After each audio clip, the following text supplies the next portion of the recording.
Hello प्यारे बच्चों, कैसे हो आप सभी। सभी स्वस्थ होंगे, मस्त होंगे और बढ़िया से आपकी तैयारी एकदम अच्छे से चल रही होगी। तो आज हम बात करेंगे प्रेजेंट इंडेफिनिट टेंस के बारे में। अभी तक हमने 2 क्लास टेंस की पढ़ाई है जो आपके लिए बहुत ही ज्यादा यूजफुल है ना। तो बातें कर लेते हैं पहले उन्हीं दोनों क्लासेस के विषय में जो हमने छोटी छोटी चीजें पढ़ी हैं और इम्पोर्टेंट चीजें पढ़ी हैं, है ना। यहाँ से आपको जरूर एग्जाम में आपके हेल्प मिलेगी, ये बिल्कुल गारंटी है, इसमें कोई भी शक नहीं है। ठीक है बेटा। तो अगर आप चैनल पर नए हैं तो चैनल को सब्सक्राइब जरूर कर लीजिए ताकि हमारी वीडियोस आपको मिलती रहे सबसे पहले, और बेल आइकन को प्रेस करना बिल्कुल ना भूलें।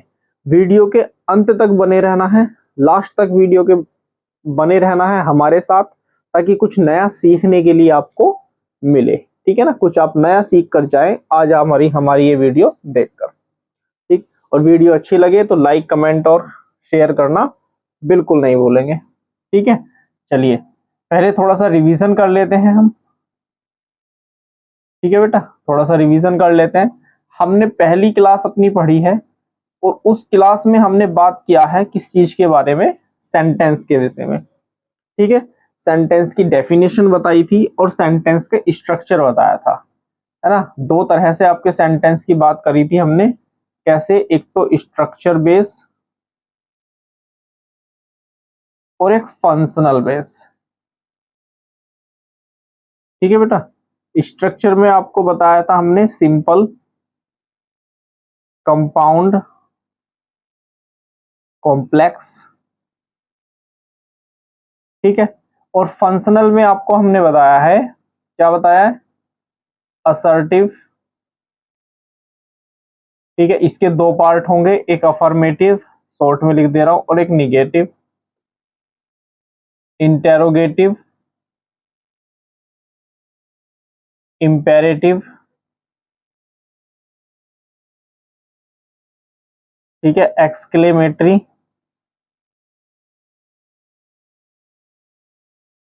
ऑप्टेटिव। ये बात हमने टेंस की जो फर्स्ट वीडियो अपलोड की है उसमें हम इस पूरी वीडियो के बारे में, पूरे टॉपिक्स के बारे में डिटेल से अच्छे से पढ़ चुके हैं। ठीक है, इस विषय में हम बात अच्छे तरह से कर चुके हैं। ठीक है बेटा, और इसके बाद हमने सेकंड वीडियो जो टेंस की पढ़ी है, जो भी चैनल पर आज नया है, फर्स्ट टाइम हमारी वीडियो देख रहा है, तो उनसे मेरी ये रिक्वेस्ट रहेगी कि आप पहले टेंस की 2 वीडियोस जरूर देखें। ठीक, दूसरी जो हमने बात की है टेंस के विषय में, तो हमने टेंस की डेफिनेशन आपको बताई थी, टाइम ऑफ एक्शन की हमने बात की थी, वर्ब की हमने बात की थी। वर्ब कितने तरह की होती हैं आपकी, 5 बताई थी आपको, 5 टाइप्स ऑफ वर्ब होते हैं आपके। ठीक है, और उसके बाद टेंस की बात की, 3 तरह के आपके टेंस होंगे, कौन कौन से, पास्ट, प्रेजेंट और फ्यूचर। ठीक है, तीनों के मिला के 4 एस्पेक्ट होते हैं, है ना। 4 पार्ट या 4 एस्पेक्ट आप इनको बोल सकते हैं, जिसका हमने आज पहला पार्ट उठाया है इंडेफिनिट का। ठीक है, ये इंडेफिनिट, कॉन्टिन्यूअस, परफेक्ट और परफेक्ट कॉन्टिन्यूअस। लास्ट जो परफेक्ट कॉन्टिन्यूअस है 2 टेंस को जोड़कर ही उसको बनाया गया है।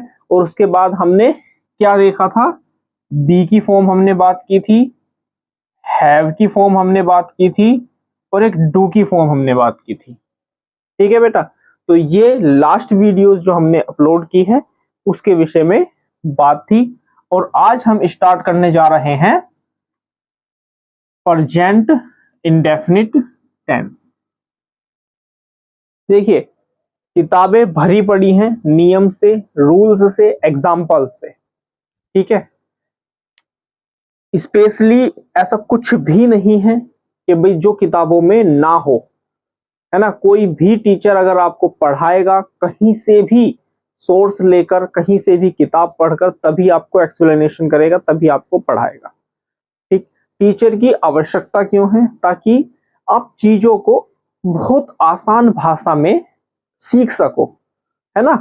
भाई आप 10 किताबें नहीं पढ़ सकते हैं, अपने एकेडमिक लेवल से कंपटीशन लेवल तक, जॉब तक है ना। आप अगर रिसर्चर नहीं है, आप अगर स्कॉलर नहीं है, स्कॉलर से मीन्स है कि आप रिसर्च किसी टॉपिक पर नहीं कर रहे हैं, तो आप 10 किताबें नहीं पढ़ेंगे। आप एक किताब पढ़ेंगे, 2 किताब पढ़ेंगे, वहां से अपना काम हो जाएगा, एग्जाम क्वालिफाई हो जाएगा, बस, ठीक है।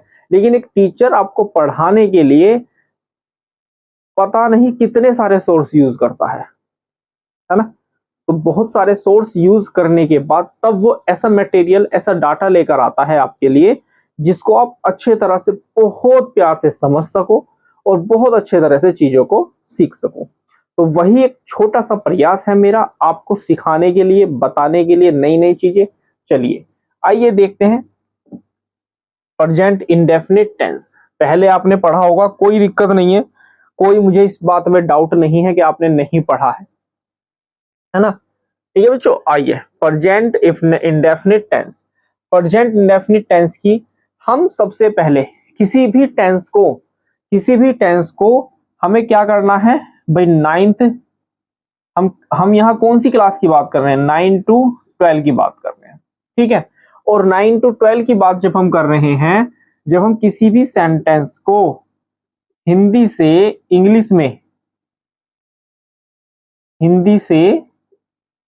इंग्लिश में क्या करेंगे, ट्रांसलेट करेंगे, है ना। हिंदी टू इंग्लिश जब हम ट्रांसलेट करेंगे, तो हमें हिंदी में उस सेंटेंस की पहचान आनी चाहिए। भाई सेंटेंस की पहचान क्या है, हमें ये जानकारी होनी चाहिए, ठीक है ना। हमें उस टेंस के रूल्स पता होने चाहिए, हेल्पिंग वर्ब क्या यूज होगी, मेन वर्ब क्या यूज होगी, है ना, सब्जेक्ट कौन सा है। तो ये सब चीजें बहुत इंपॉर्टेंट है किसी भी टेंस की पहचान करने के लिए, किसी भी टेंस को हिंदी से इंग्लिश बनाने के लिए, ठीक। और यही अगर मैं बात अपनी रोक कर बात करूं कि जब आप बैठते हैं कॉम्पिटिटिव लेवल पर, है ना, जब आप बैठते हैं कंपटीशन लेवल पर, तो ये चीजें आपको, यहाँ हिंदी आपकी इंपॉर्टेंट नहीं होती है। वहां आपसे ना तो सेंटेंस बनाने के लिए कहा जाएगा, ना ही आपसे रूल्स पूछे जाएंगे। वहां आपको क्या करना है, सेंटेंस दिया होगा, वहां आपको एरर फाइंड करना होता है, ठीक है बेटा। वहां आपको एरर फाइंड करना है, मतलब वहां भी उसी चीज से है, कंपटीशन लेवल पर भी मतलब उसी चीज से कि आपको सेंटेंस के बारे में पूरी डीपली जानकारी होनी चाहिए। अगर आप प्रेजेंट इंडेफिनिट पढ़ रहे हैं, तो प्रेजेंट इंडेफिनिट की आप कैसे पहचान करेंगे। तो हिंदी में तो पहचान हो गई, ठीक, लिखी हुई है आपके सामने, आप पढ़ सकते हैं, लेकिन इंग्लिश में है तो कैसे पहचान करेंगे, है ना। तो आप सबसे पहले हेल्पिंग वर्ब देखेंगे, मेन वर्ब देखेंगे, ठीक है, हैबिचुअल एक्शन होते हैं, है ना, हैबिट्स होती हैं, जर्नल ट्रुथ्स होते हैं। तो ये सब चीजें होती हैं जो आपको याद रखनी है। लेकिन फिलहाल हम बात कर रहे हैं 9 to 12, तो उसी लेवल से हम देखते हैं, 9 to 12 के लेवल से। चलिए पहचान देखते हैं। इस टेंस के हिंदी वाक्यों की क्रियाओं के अंत में, क्रिया मीन्स वर्ब, ठीक है, जो हिंदी में सेंटेंस दिए गए होंगे उन वर्ब्स के अंत में क्या मिलेगा आपको, ता है, ती है, ते है, ठीक है, ता है, ती है, ते है आदि शब्द आते हैं, ठीक। अब एक दूसरी पहचान भी मैंने लिखी है, एक पहचान तो ये हो गई, एक दूसरा पॉइंट भी मैंने लिखा है पहचान में आपके, कि यूनिवर्सल ट्रुथ और एक हैबिट बताने वाले सेंटेंस भी हमेशा प्रेजेंट इंडेफिनिट टेंस में रखे जाते हैं। ऐसे सेंटेंस जो यूनिवर्सल ट्रुथ बताएंगे। यूनिवर्सल ट्रुथ से क्या मतलब है, यूनिवर्सल ट्रुथ से बेटा मतलब ये समझो आप कि सूर्य पूरब में निकलता है, सूरज पूरब में निकलता है, ठीक। अब आज आपसे 10 साल पहले की बात करें, 50 साल पहले की बात करें, 100 साल पहले की बात करें, तब भी सूरज कहां से निकल रहा था, पूरब से निकल रहा था, ठीक है। अब आने वाले समय की बात करें, फ्यूचर की बात करें, आज से 10 साल बाद की बात करें, 50 साल बाद की बात करें, सूरज तब भी पूरब से ही निकलेगा। ऐसा कभी हुआ है आपकी लाइफ में, आपने अभी तक देखा हो कि आप सुबह सोकर उठे और पश्चिम से जो है सूरज निकल रहा है, नहीं हुआ ना। तो ये यूनिवर्सल ट्रुथ है, ठीक। जैसे पानी को बर्फ बनाने के लिए कितने डिग्री की जरूरत होती है हमें, 0 डिग्री टेम्परेचर की। तो जो वो 0 डिग्री टेम्परेचर है वो यूनिवर्सल ट्रुथ की बात कर रहा है, वो हमें बता रहा है कि भाई आज से 50 साल पहले भी, 10 साल पहले भी पानी 0 डिग्री टेम्परेचर पर जम जाता था। आप आने वाले 10-20 साल, 50 साल की बात करेंगे तो तब भी पानी जम जाएगा। क्लियर है? तो यूनिवर्सल ट्रूथ आपका क्लियर हो गया, समझ में आ गई ना बात। बाकी एग्जांपल से हम बात करेंगे। दूसरी बात हमने उठाई है यहाँ क्या, हैबिट। ठीक है बेटा, तो ये सीखना बहुत जरूरी है, हैबिट आपकी। जब आपके हैबिट बताने वाले सेंटेंस होंगे, जैसे मैं रोजाना स्कूल जा रहा हूं, मैंने सेंटेंस बोल दिया मैं रोजाना स्कूल जा रहा हूं, लेकिन ताहे तीहे तेहे सेंटेंस में नहीं है। चलो लिख कर बता देता हूं, मैं रोजाना स्कूल जा रहा हूं। ठीक, अब इस सेंटेंस में लास्ट में आ तो रहा है रहा हूं, लेकिन ये सेंटेंस क्या बता रहा है, यहां ये बात कर रहा है डेली की। भाई कोई काम है वो डेली हो रहा है, जब डेली हो रहा है तो वो रूटीन एक्शन बता रहा है, वो हैबिट बता रहा है उस व्यक्ति की, है ना। जो भी व्यक्ति है उसकी हैबिट बता रहा है कि वो रोज जाता है और ये उसकी हैबिट है, ये उसका रूटीन एक्शन है। ठीक है बेटा, तो ये चीज आपको जरूर ध्यान रखनी है। ये टेंस आपको, ये हो सकता है ता है ती है ते है ना मिले सेंटेंस के लास्ट में, लेकिन यूनिवर्सल ट्रुथ और हैबिट, ठीक है, और डेली रूटीन बताने वाले वर्ड्स जो होंगे, है ना, किसी भी चीज का रूटीन बताने वाले जो वर्ड्स होंगे वो हमेशा ध्यान रखना, हमेशा उन टेंस को हमें प्रेजेंट इंडेफिनिट में ही फॉर्म करना है। ठीक है, कॉन्टिन्यूअस परफेक्ट या परफेक्ट कॉन्टिन्यूअस में फॉर्म नहीं करना है। चलिए, पहचान क्लियर हो गई, बहुत अच्छे से समझ आ गया होगा आपको। अब देखते हैं सेंटेंस को जब हिंदी से इंग्लिश में ट्रांसलेट करते हैं, सेंटेंस को जब हिंदी से इंग्लिश में ट्रांसलेट करते हैं तो वहां सबसे पहले बात आती है असर्टिव सेंटेंस की। हमने पढ़ा है असर्टिव, अफर्मेटिव, निगेटिव, इंटेरोगेटिव, है ना। तो यही टेंस हैं जिनको हमें हिंदी से इंग्लिश में ट्रांसलेट करना होता है, और इसी सेंटेंस के, इन्हीं रूल्स के बेस पर स्टोरी आती है आपके एग्जाम में। टेंस पढ़ाने का आपको मकसद या मुद्दा क्या है कि टेंस पढ़ाने से आपको रूल्स याद हो जाएं, आपको हेल्पिंग वर्ब्स याद हो जाएं, आपको मेन वर्ब्स याद हो जाएं, है ना। टेंस आपसे नहीं बोर्ड एग्जाम में पूछा जाएगा, आपसे स्टोरी पूछी जाएगी, और स्टोरी आप तब कर पाएंगे बेटा जब आपको सेंटेंस की, टेंस की पहचान होगी। ठीक, चलो असर्टिव सेंटेंस में, अफर्मेटिव जो सेंटेंस होते हैं इसके लिए हमने 2 रूल बनाए हैं। अफर्मेटिव सेंटेंस के लिए हमने 2 रूल बनाए हैं। कौन कौन से 2 रूल बनाए हैं देखते हैं। सब्जेक्ट, सब्जेक्ट के साथ वर्ब की फर्स्ट फॉर्म के साथ हम SEIS यूज करेंगे और फिर ऑब्जेक्ट यूज करेंगे।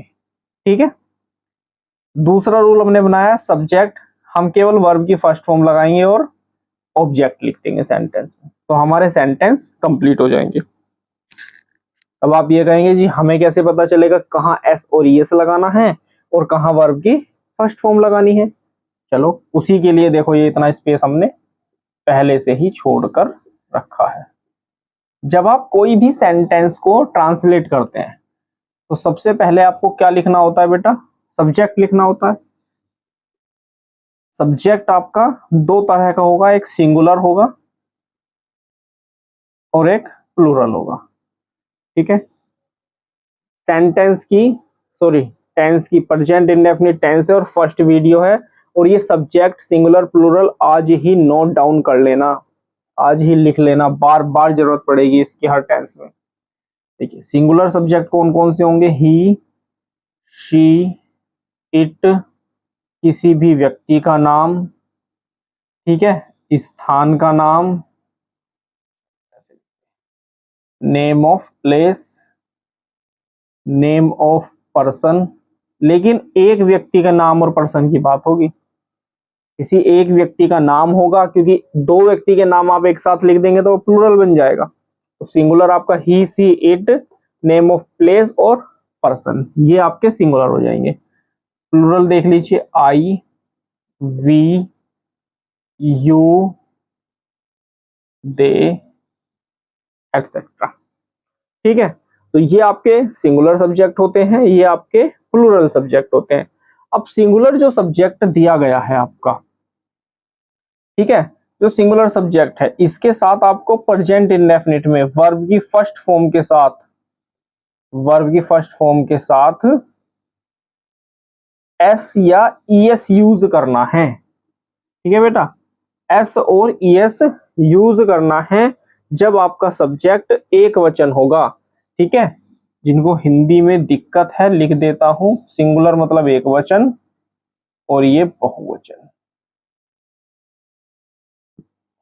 ठीक है ना, सिंगुलर आपका सब्जेक्ट जब होगा, ये सब्जेक्ट आपका सिंगुलर है तो वर्ब की फर्स्ट फॉर्म के साथ एस और ईएस आएगा।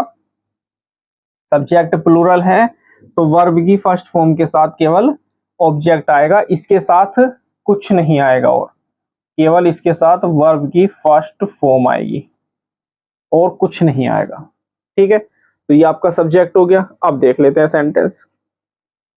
माताजी रामायण पढ़ती हैं। ठीक है, माताजी रामायण पढ़ती हैं, कौन है सब्जेक्ट इसमें? सब्जेक्ट कैसे निकालेंगे हम? सेंटेंस को हिंदी से इंग्लिश में ट्रांसलेट करना है। हम पहले क्या लिखेंगे? पहले हमारा नियम है सब्जेक्ट लिखेंगे, फिर वर्ब लिखेंगे और फिर ऑब्जेक्ट लिखेंगे। ठीक है, तो जो सब्जेक्ट में काम कर रहा है वो हमारा क्या होगा? सेंटेंस में जो काम कर रहा है वो हमारा सब्जेक्ट होगा। ठीक है, अब इस काम कौन कर रहा है उसके लिए हम कौन शब्द का प्रयोग करेंगे? माताजी रामायण पढ़ती हैं, कौन रामायण पढ़ती है? कौन पढ़ती है रामायण? मदर। ठीक है, माताजी रामायण पढ़ती हैं। अब पढ़ने की मीनिंग क्या है? रीड मीन्स पढ़ना, मदर रीड। अब ये सिंगुलर सब्जेक्ट है भाई, माताजी एक वचन है ना, ये सिंगुलर सब्जेक्ट है तो आप क्या यूज करेंगे? यहाँ पर एस का यूज करेंगे। मदर रीड्स, और धार्मिक ग्रंथ है इसीलिए इसके पहले आप द का यूज करेंगे। Mother reads the Ramayana. ठीक है बेटा, अब देखिए सेकंड एग्जांपल। तुम क्रिकेट खेलते हो, कौन क्रिकेट खेलता है? कौन खेलता है? तुम खेलते हो। यू, खेलने की मीनिंग क्या है? प्ले, क्या खेल रहे हो? क्रिकेट, तुम क्रिकेट खेलते हो। ठीक है, समझ आ गई बात? कोई दिक्कत यहां तक? कोई परेशानी यहां तक? मेरे हिसाब से यहां तक कोई भी दिक्कत और परेशानी आपको नहीं होनी चाहिए। बहुत आराम से, बहुत प्यार से एक एक वर्ड, एक एक बात आपको समझाने का प्रयास किया है, समझाने की बिल्कुल कोशिश की है कि बहुत अच्छे से आपको समझ आ गया होगा। ठीक है, तो इतना ही रखें बस या और पढ़ा दें अभी? चलो, वीडियो फिर लंबी हो जाएगी। असर्टिव सेंटेंस पढ़ा दिया है, पहचान और असर्टिव सेंटेंस। ठीक है, और जो भी सीरियस स्टूडेंट है रिक्वेस्ट यही रहेगी आपसे कि प्लीज ये नोट्स अपने जरूर बनाइएगा। इन फ्यूचर कभी भी जरूरत पड़ेगी तो उठाकर बहुत आराम से आप इनको इस्तेमाल कर सकते हैं, प्रयोग कर सकते हैं। ठीक है, चलिए, तो नेक्स्ट वीडियो में निगेटिव सेंटेंस और इंटेरोगेटिव सेंटेंस हम दोनों कवर करके प्रेजेंट इंडेफिनिट टेंस को बाय बाय बोल देंगे। ठीक है, तो यहाँ का जो टेंस बचा हुआ है अगली वीडियो में हम कंप्लीट करेंगे। आज के लिए इतना ही है। वीडियो अगर आपको अच्छी लगे और अच्छे से समझ आया हो तो लाइक, शेयर और कमेंट करना बिल्कुल ना भूलें। आज के लिए इतना ही, धन्यवाद। मिलते हैं नेक्स्ट वीडियो में आपसे फिर से प्रेजेंट इंडेफिनिट में निगेटिव और इंटेरोगेटिव सेंटेंस के साथ। ठीक है, तो आज के लिए इतना ही, मिलते हैं नेक्स्ट वीडियो में।